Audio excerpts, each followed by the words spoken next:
Welcome to Cafe Upfront. So, in continuation to our series, we have Bala Manoharan, who is CTO of SecneurX. How do you pronounce this? SecneurX. SecneurX. So I always do a mistake. So SecneurX. I correct myself. SecneurX. So hi Bala. Hi. Hi. How are you? I'm good. Thanks for having me. So Bala, tell us something about your journey so far. I'm saying how you started, because you are CTO. I'm the CTO, yeah. So you started, you thought about the company first, or you thought about the technology and then you started a company? I would say there are two different way of working. Yeah. So you had product, then you launched the company, or you So launched we initially had an idea. Oh. So basically the founders are myself and my brother Karthik. So we both have a technical background. I had around 15 years of technical expertise before starting the company. So we wanted to do, now as you know, the malwares are evolving, the threats are now wide, and then it's a ever-changing game. So we cannot be fixing when a problem comes. It has to be a proactive security. So that's the idea we started with, proactive cybersecurity. And then we had the idea that a malware has to be properly analyzed, and we have to have products which are proactive and preventing the attack rather than reacting and correcting the attack. So we thought of it's a great idea to work on, and then we both resigned our jobs. We started the company, and it's 6 years down the line, and we have some amazing products. That's nice. So you had prototype before you launched the company, or so we had a basic prototyping, so that you developed that. Yeah, okay. Which will work. And then we knew like technically we could crack. We were more focused on how the business aspect of things. Then we basically worked on the business aspect first, whether it's feasible, will market is ready for such a product. And then once we found that, then we started, and then we built the product quick, and then. Oh, that's nice. So how you started journey? I would say, I think you were in Citrix some time back, or. So I was working in multiple companies before this. I was around 15 years experience, and I resigned my job and thought like, okay, I'll start my company. And then Madurai is my hometown. So we thought like, we will start a company in Madurai. So Karthik had experience in Canada. He was in Toronto for 10 years. I was working in Silicon Valley companies. So I knew the technology, core technology, how it works and how it gets developed. And then, so I knew like people from India can also build that core technology. So we thought like we'll start the company in Madurai, and then we hired some brilliant people and we groomed them, and then we were able to make the product out. And, yeah. So you hired all the local guys, or you hired? So we had few local guys, and then we had some friends joining us, and then it started, and then we built it. That's nice. So 15 years. So I'm saying it's the journey. I'm saying working with the companies for 15 years. Then you thought that okay, we'll start our own company or our own startup. So how different is this from a working employee or to employing the many number of people? That's a lot of differences are there, a lot of challenges. So when it comes to working in a corporate company, you do a defined role. Right. But when you are a startup, you have to do everything. Everything on your own. Yeah, on your own. And then, so also most the domain which you are in is in a core technical domain. So it's the building the product also takes time to build it, test it, and then build it. How much time it took to so it took us close to 4 years to mature the products. Not maturing. I'm saying first POC or first prototype. Demo. It just took us 2 years to build it. 2 years. And then it took us another 2 years to mature the product. And then once we went into we had an initial idea of a product. Then we went into field. We realized few things have to be changed. We got some feedback from the field, and then we tweaked the products to fit the market. And then we made a market-ready product. That took us 2 years. And then we matured the product, and then so we were always focused on what the great products are getting out of Silicon Valley or other big areas. California or we wanted to use the same technologies what they are using, may it be Docker or cluster architecture with scalable architecture. So we made sure like it's not a substandard product. It has to match and may probably beat some of the key developed products. Exactly. That's the core idea we had built it from the scratch. We wanted it to have it. That's beautiful, I would say. And who else are you in family? I'm saying you and your brother working in the same startup. Yeah, we are both working in the startup. So I have a family and my brother have a family. So okay, 2 families.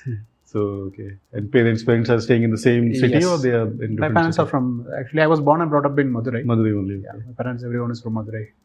And you did your education in Madurai? Yeah, I did my education in Madurai. Madurai. Engineering. I did my engineering. That's nice. You started from Madurai only, and you employed. Yeah. I'd say Started from Madurai, worked everywhere else. everyone else is going out, but you came back in. you are getting So back. working in other companies in Valley, in those kind of core companies, one thing I realized that it's not about the place, it's about the people. Once you have a dedicated team, fully focused team, then you can build great products. And genius people can bring. They can be from make anywhere. it. Yeah, exactly. Yeah. So this is you have a great example of Zoho. Yeah, that's true. That's so they are running everything in their hometown and the village itself. That's nice. So what's the plan now? So you have a finished product, which is working beautifully. You must have customers, good number of customers also. Yeah. So now what? So basically, initial idea was to focus on key sectors, get one customer in each key sector. That was our initial focus. So that we wanted to make the product ready for that sector. So we have customers in defense, we have customers in healthcare, we have customers in banking, we have customers in domain. So we focused on getting one customer in each critical verticals. And then now the plan is to scale it up. Okay. So you have one customer in the end, then you are able to mature the product, get it fit for their sector. And then once you have that ready, then the idea is to scale it up. Now so, but what is the difference between the two, let's say, the product for two different verticals? For example, defense. Defense, or you can say the manufacturing. Yes. So they are using the similar type of product. They are getting the similar type of attacks. Yes. So what's the difference between the products that you are pushing or the? So the way of working, the scope of work actually has some differences between different sectors. For example, when you go to defense, it has to be working in an air-gapped environment. You cannot have internet in a defense product. Right. So your product has to be developed from scratch, where the product can work in an air-gapped environment. Correct. And the updates cannot be over there. It has to be physical. So you have to build that core part into the product when you're building it, so that it fits their requirement. There has nothing to be on the cloud or Yes, they don't want anything in the cloud. It has to be secure. Secured and that on-prem key part. And it has to be easily scalable. The product has to be scalable. At the same time, you also want a product which can work in the cloud. Now people are moving in the cloud. Yeah. So that but not defense one. Not defense. Defense, they don't probably prefer cloud, but for other customers, the advantage of cloud is you have an easy scalability. Correct. So you just want to scale it up to 100 samples to 1,000 samples. It can be done in a day. So your product has to fit for that architecture as well. So that's the difference I was talking about. And also we wanted to incorporate a hybrid architecture where few pieces can be in the on-prem and few pieces can be in the cloud, and they have to work together. So that a customer wants some critical data to be processed on their location, it can be done. And some data which comes from outside, which they can be processed in the cloud, it can be pushed to the cloud. So those are the differences between different sectors. Correct. So apart from defense, I think most of the verticals are the similar type of architecture you can use. Yes. In most of the verticals. Most of the similar architecture. When it comes to banking, we have to follow certain standardization. Okay, that's how the data gets handled. So so you have to manage all the compliances, or you have to adhere all the compliances regulations. Otherwise, we have some auditing which the company has to follow, and then we have done that for the product as well. So, but how do you how do you compare with your competitors? For example, any competitor. So, in my opinion, the SaaS works in the same way. Like all the compute is in cloud, and the endpoint is at the edge only, and they will send everything to cloud to process or the check, and then the result will come back to the cloud or however this way. So you said that you have hybrid approach. Yes. Some part is in, for example, near the industry or the corporate, and rest everything is in the cloud. So processing is done at the on-prem one, or it goes back to the cloud. So the cloud is an optional pattern. For example, let me take a product like we have something called advanced threat prevention, which can protect organizations from file-based attack. So currently, if you see, you are receiving digital documents from the customers. It could be your customer resource management, where a customer uploads a digital document, or it could be an invoice coming in, or it could be some resume someone is uploading.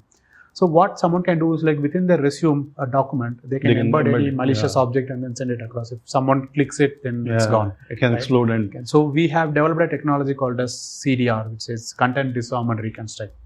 So what it does is it takes the file, it breaks it into individual pieces, it removes the suspicious parts, and then recommends only the necessary part of the file and then send. So this can be inline. It has a very few latency, and we have followed the Docker architecture for this, so it can be easily scaled up. So instead of that host or VM kind of architecture where exactly. They produce each and everything. Yes, we are using Docker, which consumes low resources, yes, with less resources, and it can be easily scaled up. Brilliant, yeah. And you can have multiple containers also. Yes, exactly. It's nice. And then we have another product called as a sandbox, which is a dynamic analysis. So now what is happening is there is something called as APTs, Advanced Persistent Threat. Right. So what they do is like they don't just use any malware to attack an organization. So what they do is like first they study the organization. Let's say one big organization, they study it. They try to find out what softwares they are using, what applications they are using, what operating system they are running. And then they design a malware which will work for their organization. So it's not like you take some malware and run it. You make your preparation, they do prepare and then send the malware. So that's where our dynamic analysis sandbox comes into play, because we have able to create a custom environment which is similar to the production network. Okay. So decoy kind of thing? Sorry? Not decoy, deception? So this is called as a dynamic analysis. Dynamic analysis. So we allow the software to run, and then we see the behavior of it. What registry it is modifying, what network it is talking to, what files it is running. Is this application going and scheduling a job to run in the future? Is it going and deleting the backups? So we monitor all these behaviors, and then we identify if it is a good or a bad. So initially, for example, if a new application comes or launched, so you will test it on your staging thing, and then it will be installed. Yes, it will be installed. So basically, it is like this. Like let's take list of known bad files, right? Which any antivirus can catch based on signature. There are a list of good files, like files which are released by Microsoft or someone with the proper signature, everything. There are these two files are easy to catch. You know what are good, you know what are bad. Now there are few files in the middle, which we don't know what it is. Right. That's the trickier part. Right. That's where the sandbox comes in play. Right? Because you cannot take a decision on this file as good, or you cannot, because you don't have the signature for it.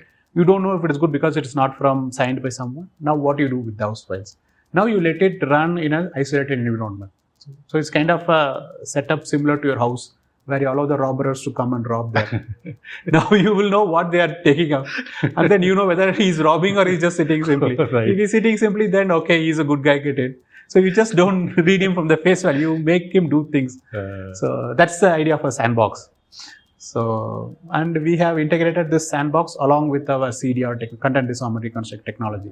So it can work seamlessly together. Okay, so if there is some issue or some malware embedded into the thing, which will be identified by sandbox, and CDR will immediately remove it and then forward that to the destination. Wonderful technology. That's nice. And who else are using, if I can ask? Or is there any competitor who is using a similar type of architecture? Yeah, there are a few competitors who are using this kind of similar technology they have. The USP is that what we have is a custom imaging in the sandbox. Right. We will be able to create an image similar to your production. That's a USP which we have. So you go and you check everything, then I would say you have certain questionnaires which you ask with the customer, and then customer fills that. You identify and you create a similar type of architecture, and then you can. The sandbox is like the custom made specifically for that particular customer. Basically the image is custom made, but the rest of the parts are all common. Okay. We will be able to deploy for the customer. That's wonderful. Yeah. So that's a brilliant thing actually. You're doing it. Good, yeah. We're also working on an email phishing detection solution. So there is a concept called as IDEX, Innovation for Defense Excellence. It's from the government of India. Okay. So they are supporting the innovative startups coming out of India. So we won a challenge. They had a challenge, and then we applied and we won the challenge. Wow. So we are working with Bharat Electronics for this particular product. It's called as an AI-based phishing detection system, which will be basically sitting before your email gateway and protect you from phishing attacks. Okay. So you'll identify the link. You will extract the link. We have an AI model to identify a link. Okay. Again, as I said before, right? You know a list of good domains which have good domains, bad domains doing bad things, but you don't know what's in the middle, right? Right. So that's where the AI algorithm comes in. So we have created a model which can identify bad hyperlinks. That will be able to identify. So you will be having one more phishing. I would say phishing. One more product coming soon. One more product. So how is Bala apart from this technology? Who is Bala? When do you play games? Do you play sports kind of thing, or Yeah. you're a foodie or what? You play sports? Yeah, Outdoor? we play sports. Outdoor? Cricket, hockey. Oh, Yeah. wonderful. So cricket and hockey both Yeah. in Madurai only. Yeah. So you have an entire team which We had a team, who used to play. great. So cricket also you never tried. How good are you in cricket? You're a bowler or batsman? I'm a batsman. Wonderful. And what about your brother? He's not much into cricket. Okay. I am much into cricket. And what about foods and other thing? Yeah, I eat almost everything. Yeah.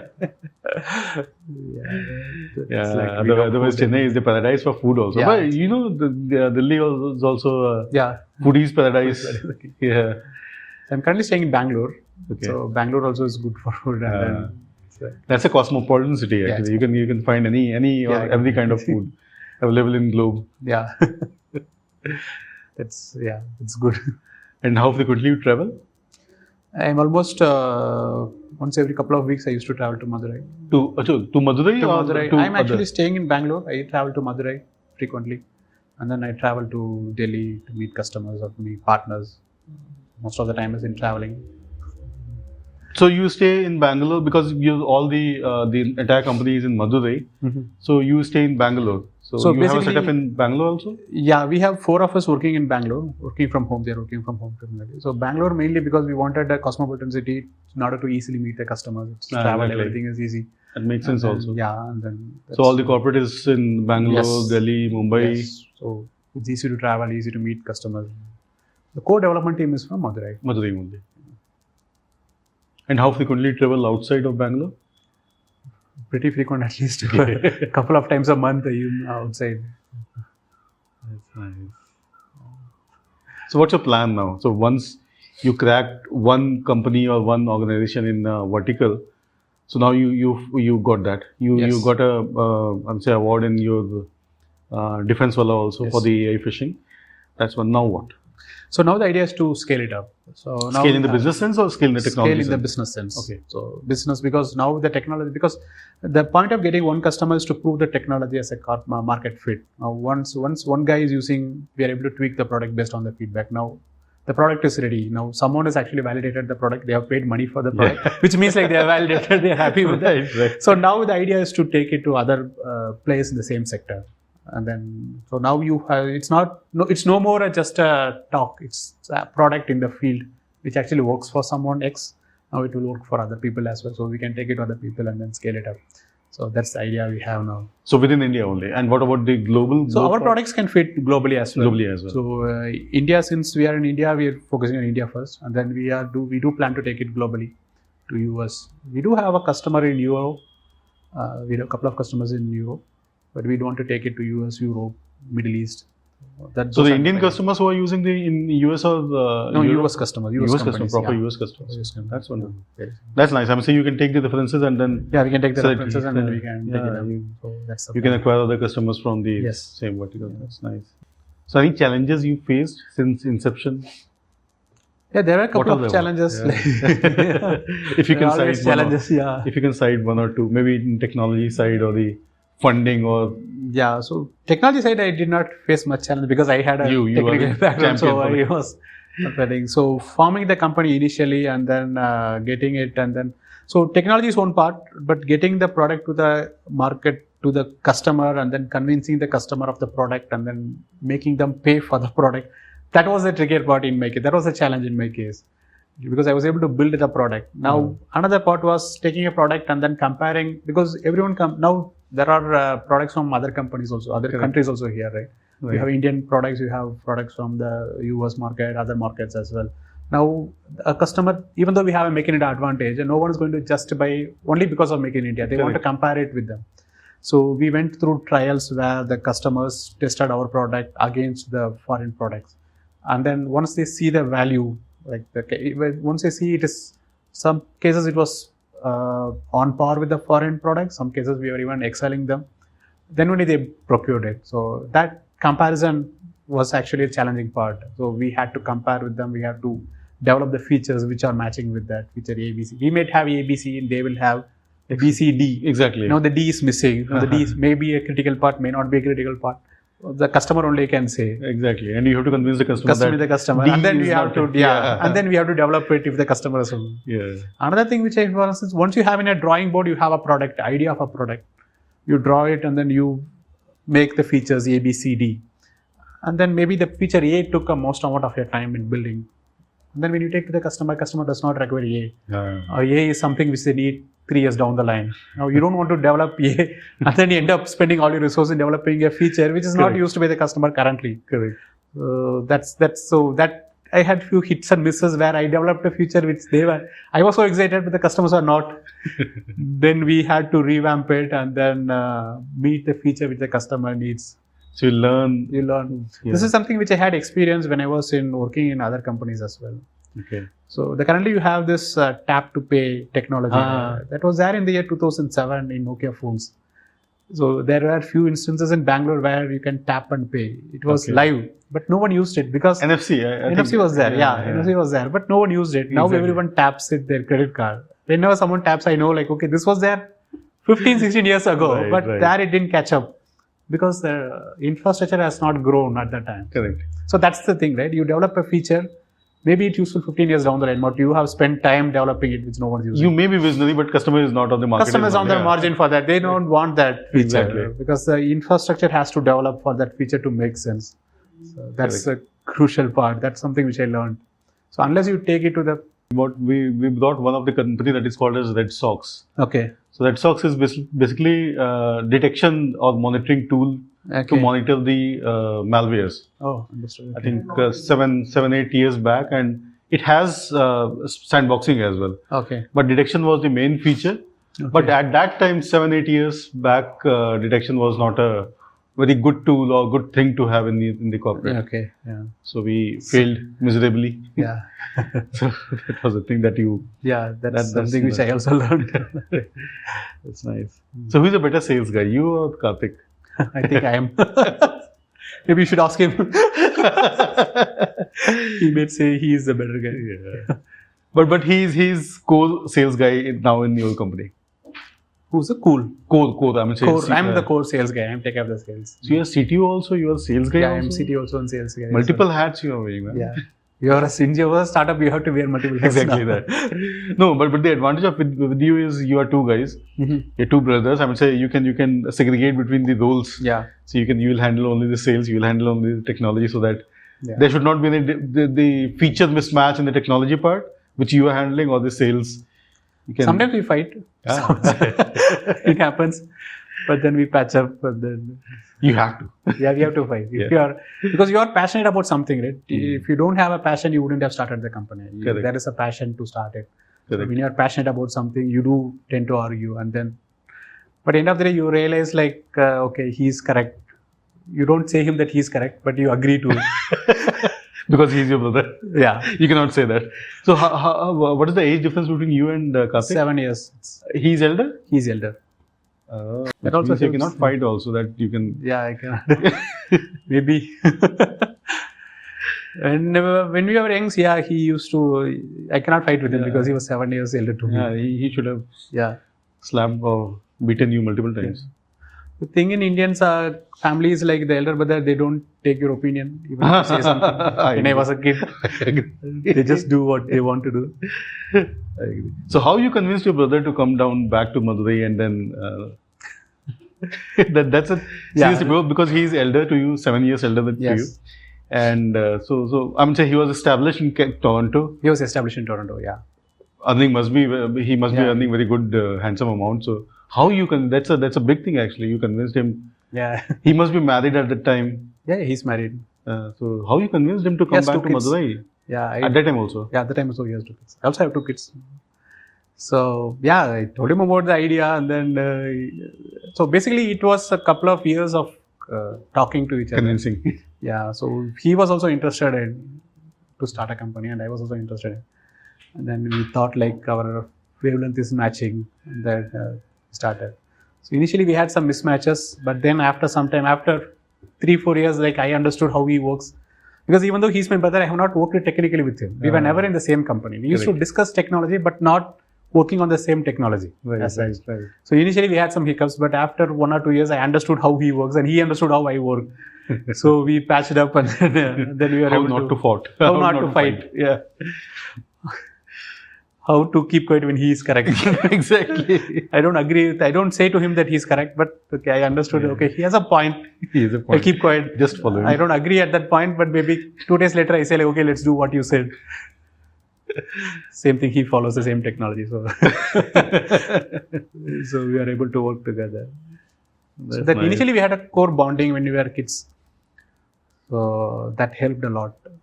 And since there is a huge age difference, also it helps. Exactly. So So you said you on the food side. You said you love everything. Yes. Veg, non-veg, veg, non-veg, anything. Street food, continental. Yes. Continental, yeah. Wonderful. Cool I'm foodie, like technical chicken guy. a lot. Okay. So what apart from chicken? I would say you love mutton, lamb, or any specific dish? I love the sheikh kebab, mutton sheikh kebab. Sheikh kebab. Okay. Yeah. Grilled chicken tandoori. Oh. Delhi, I liked the local food. It's very nice here. So we have right, Bala. So thank you. Thank you.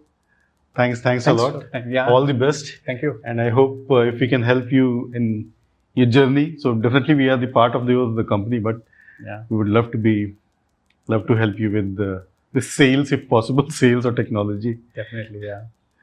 Right, thank you. Thanks for having me here. It's a wonderful podcast. This is the first time I'm doing a podcast. It's nice.